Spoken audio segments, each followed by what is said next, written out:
Good afternoon, everybody. Welcome to day 2 of QuakeCon. How's everybody doing?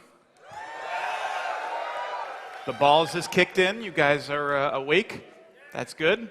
So you are all here to see the Elder Scrolls Online, I assume. Anybody in here heard of Skyrim or played it, or one guy, two? We appreciate both of you buying the game. For those of you who don't know, obviously Skyrim is a huge success for us, 5th game in the Elder Scrolls series. You probably saw yesterday we announced the Anthology Edition, but this is a series that's got a ton of history on the PC. In the sort of the recent generation, Morrowind, Oblivion, Skyrim, Elder Scrolls Online is taking the experiences that you know from those games and taking them online. Allowing you to experience all of Tamriel, not just one province at a time, and most importantly, allowing you to do it with your friends. It's a game that lets you, as all Elder Scrolls games do, play the way that you want to play. So you play by yourself, play with your buddies, go get in giant PvP battles. You can be playing as a magic casting guy and then find an awesome sword and be like, nope, I'm just using this now and I'm switching it up, and that's totally fine. You can do whatever you want, change your skills up as you play. We want it to be a game that you find your way through, which is what all of our games are really good at, exploration-based stuff. Just go and find stuff. No going to town and go talk to 7 people with, little pointy things over their heads to get quests, and then you go off and do it and run back and then go back to the... We don't do any of that. So it's all about be who you want to be, go into this world and play the way that you want to play. And that's what we're here to show you today with our demo. You hopefully have had a chance to maybe stop by and play the game in our booth, but if you haven't, sometime over the next 2 days, make sure you stop by and go over there. We've got a build of the game running where you can go in and experience it yourself. Play the first person with hands and see what it feels like, or play in third person so you can see how cool your character looks like. It's meant to look and feel and play like no other online game that you've played before. Real-time combat system, no watching a cooldown bar, no really heavy on-screen interface. It looks and feels like an Elder Scrolls game, but online. Okay, so enough of my hypey marketing crap. I'm going to turn it over to the folks who have made all of this possible from ZeniMax Online, and they are going to walk you through the first live game demo that we've done. And hello to everybody on Twitch that we are streaming right now for the Elder Scrolls Online. And I'm going to turn it over to Creative Director for the Elder Scrolls Online, Mr. Paul Sage. Paul?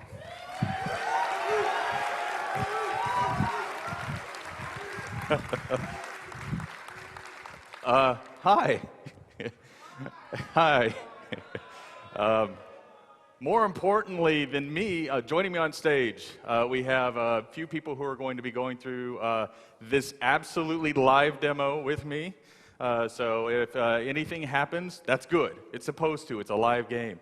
So we have Nick Conkle joining us, Rich Lambert, Gina Bruno, and Eric Bakudis.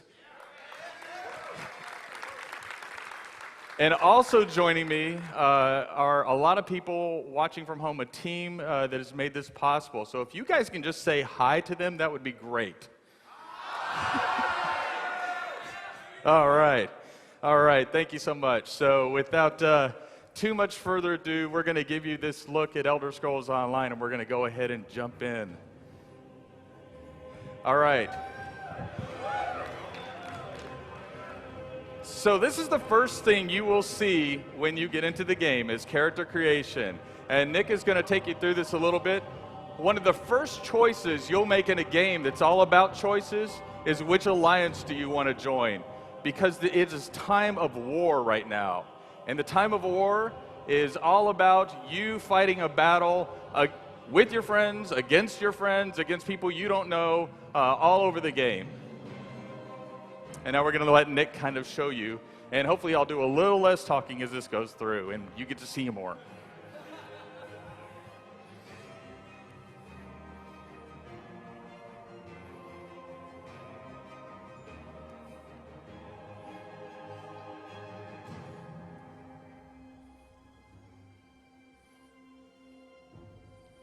All right.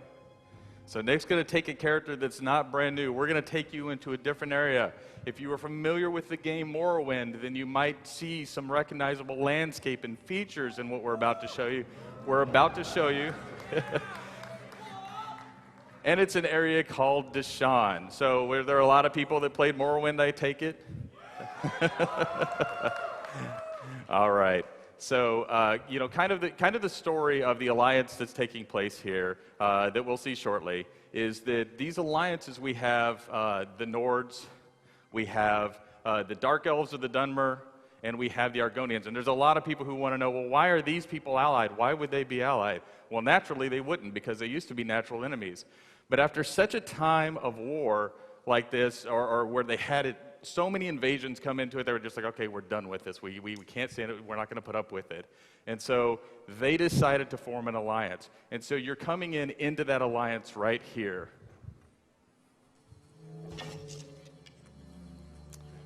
Okay, one of the first things you may notice is that Nick is playing in first-person mode. So really important is to get in that first-person mode. Nick can also play in third person. I promise you that third person's good. If you want that situational awareness in PvP, it's great.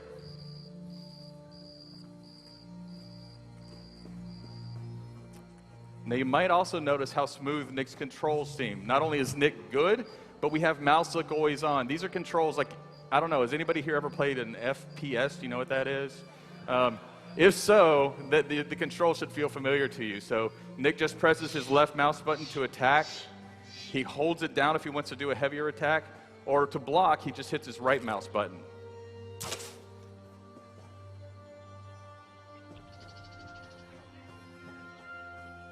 Now, Nick is also looking around the world. If you notice in the top center, Nick has a compass. And that compass gives him what we call points of interest, right? And what that is, if you see that, he's looking at a way shrine right now. He can turn around and he can look at different things. We want this to be a game of exploration, a game where you can play any way you want to play.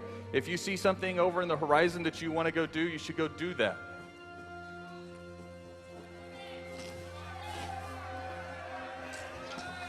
All right, there's a Gwar and a book behind a Gwar. So these books, again, encouraging this exploration. When you find books like this, it's more than just finding a book that you can read, although that's all right. We also have the books reward you for your exploration efforts.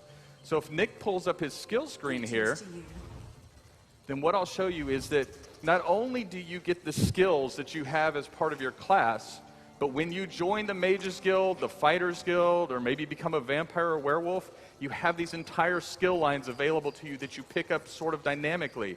So on the right-hand side, what you're seeing is an entire skill line for the Mages Guild. On the left, you see all of the different skill lines Nick's acquired. And you can see that class, if Nick clicks on class, you have 3 different skill lines.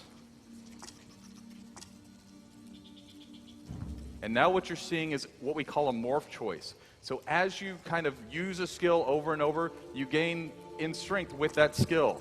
And then Nick has made a choice so you can actually take and make that skill kind of behave the way you want it to behave. And so that's just rewarding that growth again.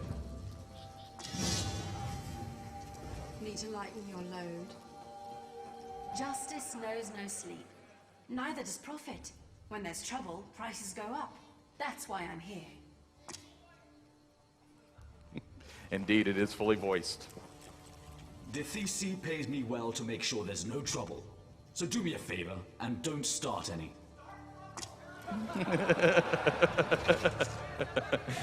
All right, it is indeed time for Nick to start trouble.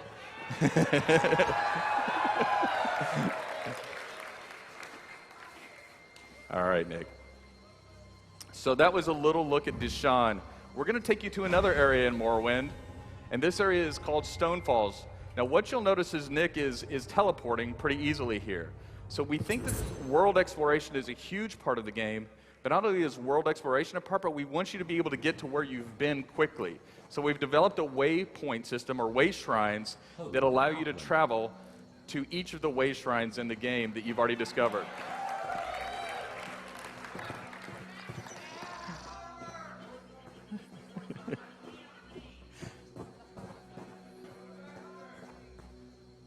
All right, Nick's about to start some trouble. Okay, Nick's pretty high level. Did you notice that Nick just crouched and he became hidden? So that uses his stamina when he's crouched like that. And he gets a sneak shot in.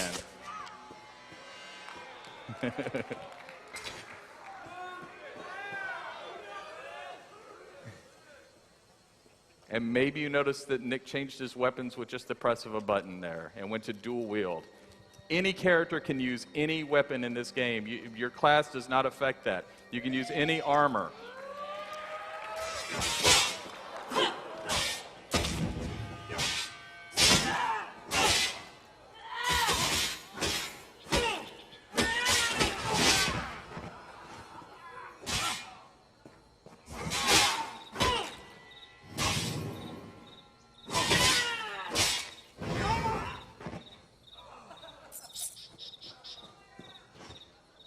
All right. Now let's see if Nick can find anything else new and interesting.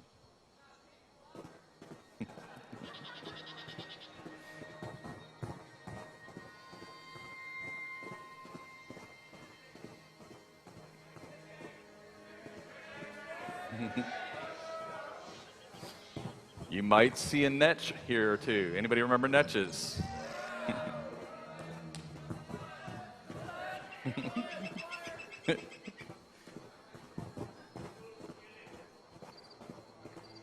There will be plenty of killing later. We talked about discovery being a part of the game. When you discover new things, you get experience for that. You raise in power for your character.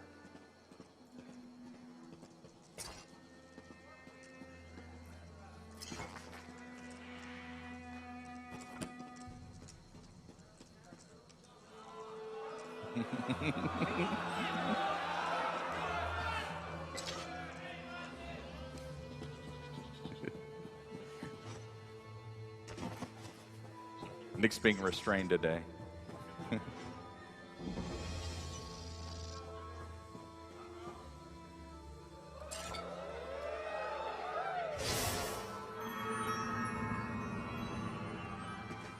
All right, and that's what we call a Mundus stone. So again, looking around the world, you'll find lots of different things. And in this case, he found something that'll give him a power that he'll keep for a long time.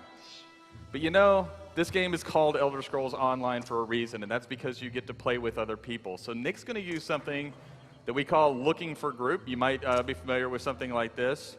And he's decided he wants to play with other people. And so he's going to try to find a group who's interested in doing the same thing he's going to want to do, which he wants to play a dungeon today called Fungal Grotto, which is an early level dungeon. So we'll see if he can find other people.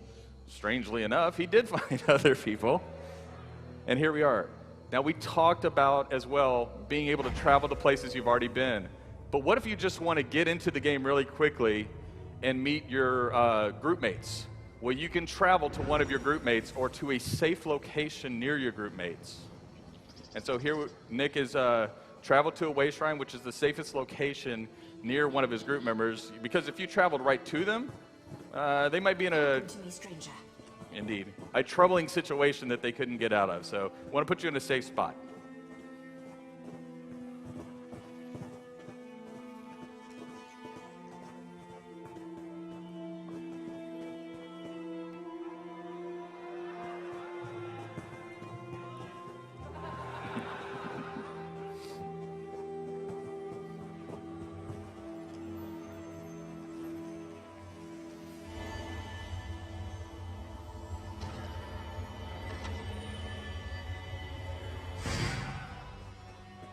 All right, and Nick found a sky shard. If you collect 3 sky shards, you get a skill point. And if you get a skill point, you get to buy a new ability or morph an ability. All right, dungeon time?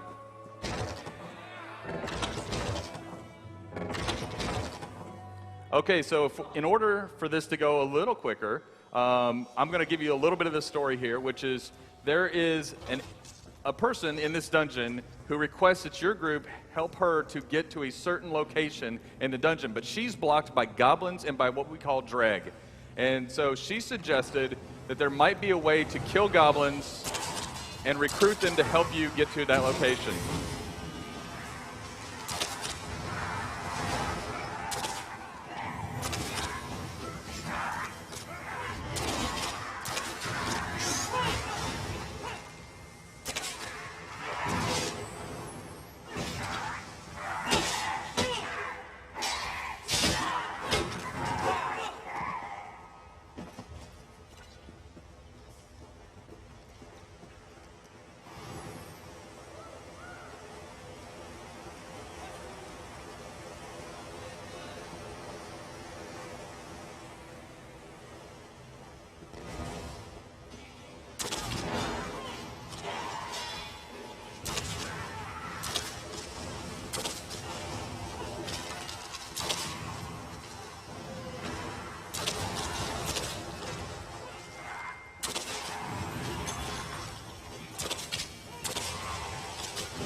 Now we're going to pause for a little bit right after this.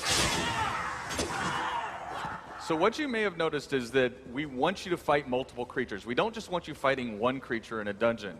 And that's why we've introduced what we call pack behavior, or monsters which will kind of wait in the wings to attack you versus all attacking at once. Now, if you play all Leroy Jenkins style, and then you'll have a ton of monsters come in after you.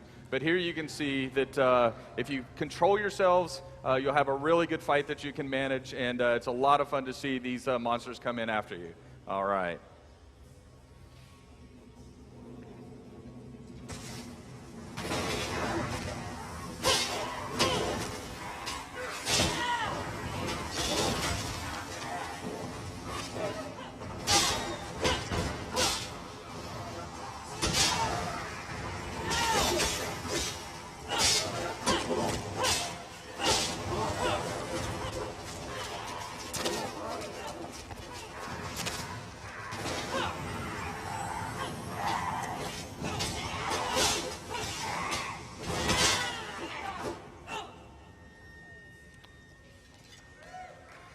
I think the team did all right with that one.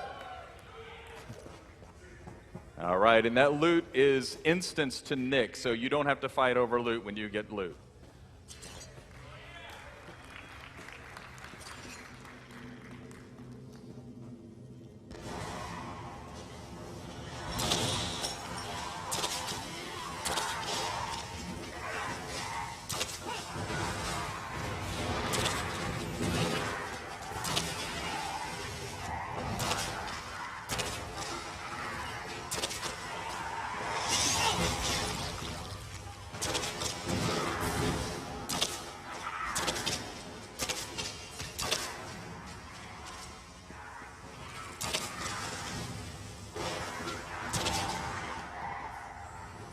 There we go. So one of the other things is Nick is playing a class called a Templar. And you'll notice that Nick has adopted the role of using a bow or ranged damage. And the whole thing here is that Nick can change his role in an instant with a weapon switch and go to close damage. But the idea is that, again, those classes are just the starting point. They're not the ending point. You play the role you want to play.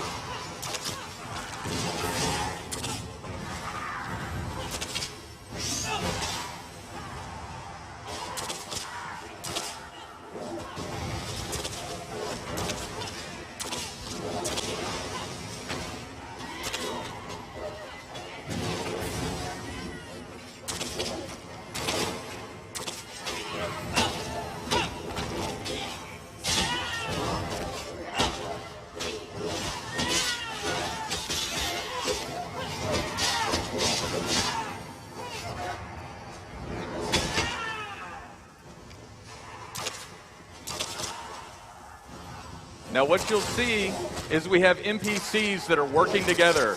We have healers in the background healing themselves. So these monsters really work together. If you see blue oil get spilled on the ground, that's an NPC spilling that blue oil. Another NPC can come up and light that on fire.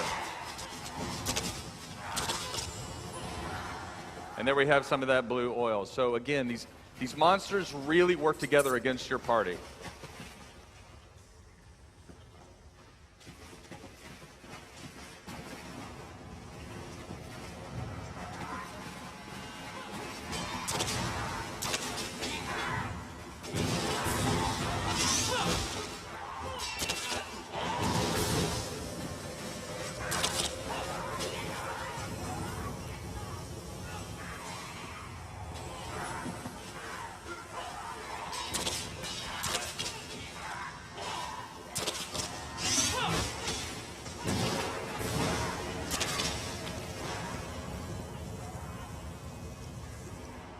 Okay, so you saw we have a very clean interface. You'll notice what that monster did to Nick, the Goblin King, is it put an ability on him that Nick had to run away from his teammates, otherwise he would explode, and if he explodes, then it hurts his teammates as much.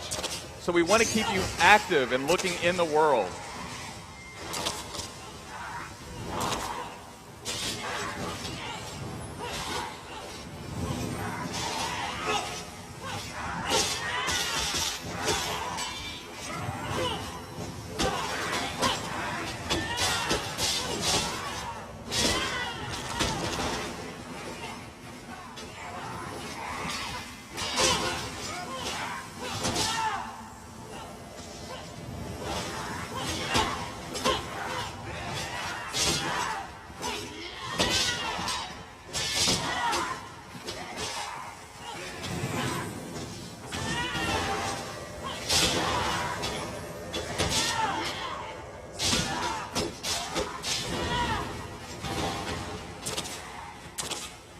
Got a healer down.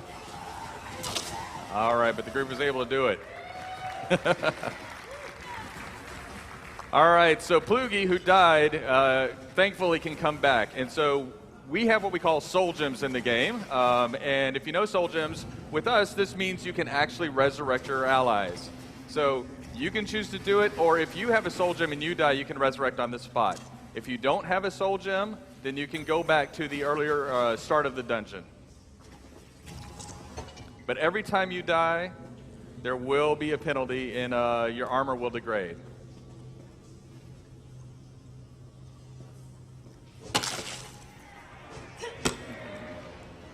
All right. And now you can see the goblins are working with the group because you killed their king. All right. Goblins are pretty easy to win over like that.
And you can see the goblins are working with them now.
That's a lot of mud crabs.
All right.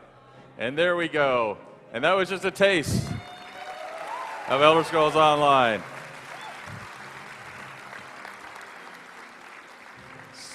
So I want to thank you guys so much for coming out and taking a look. If you haven't already, please sign up for beta. You know, I know we always throw that out there, but seriously, please sign up. Also, we are due to release in spring of 2014 on the PC and Mac, Xbox One, and PlayStation 4. And thank you for coming out to see this next in the saga of Elder Scrolls and follow up to Skyrim. Thank you guys so much.